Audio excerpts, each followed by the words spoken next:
Hi, Tracy says, Tracy McElfresh here in Dayton, Ohio. I am in my home studio. It's a little messy. I haven't been able to do any fun stuff back here lately. So I just have piles. I don't know. Do you ever have piles? So a client gifted me a collection of their mother's buttons. These buttons were in a huge peanut jar, and a lot of them were corroded, and a lot of weird things like needles and dangerous things and rusty things and plastic from a different time period that didn't stand the test of time. So I pulled out some of the more interesting ones that I thought I could use and some of the ones that I collect. I collect these abalone ones, and they had corrosion on them as well. And I collect little metal ones, like anything that can stand the test of time. There are a few plastic. We've got the pea coat. We've got a few kind of Art Deco looking ones that are engraved. These might be some neat 70s ones that have diamonds and their flowers. They all were in good shape. So I pulled out the ones, and then I needed to clean them because some of them had corrosion on them. They were filthy, like filthy dirty. So for the abalone ones, to clean them, you're going to want to use a mild dish soap and a soft tool to wipe them. You want to avoid soaking these, but you can get them pretty clean with just a dish soap. So I went that route with these. You do not want to soak them in the water.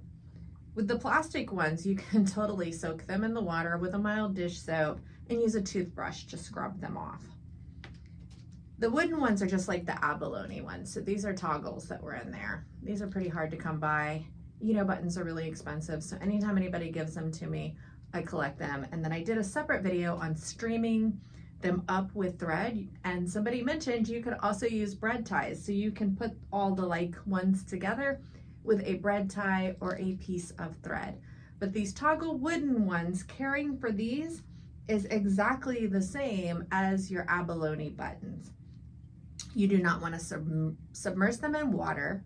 You want to use a mild detergent like a dish soap, just a little bit, and wipe them clean. So I did that with those. And then last were these metal buttons, which most of them were in good shape. We can be a little rougher with the metal buttons, but we don't want to soak them for a long period of time in anything corrosive.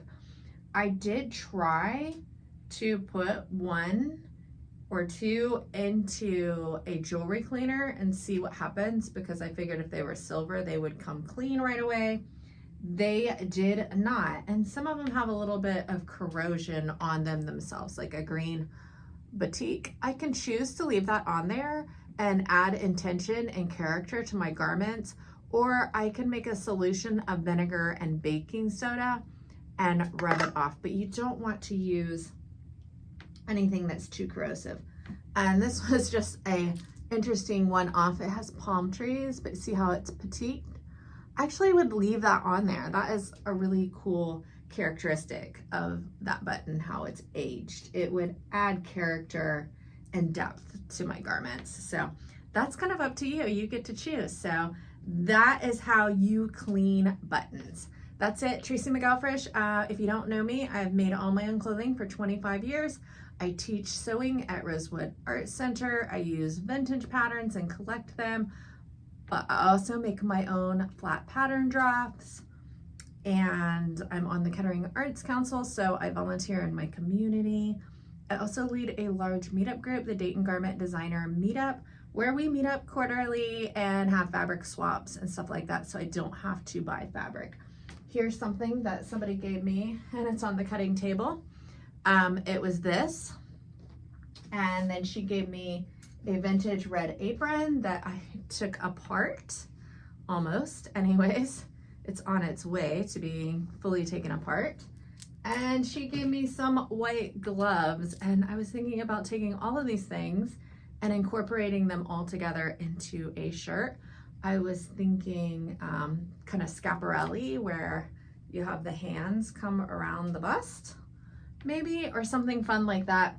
But at this time, I have so many clients that I have no time to do anything like that. So that's it. Tracy McGoffresh, thank you for watching. Have a great day. Bye.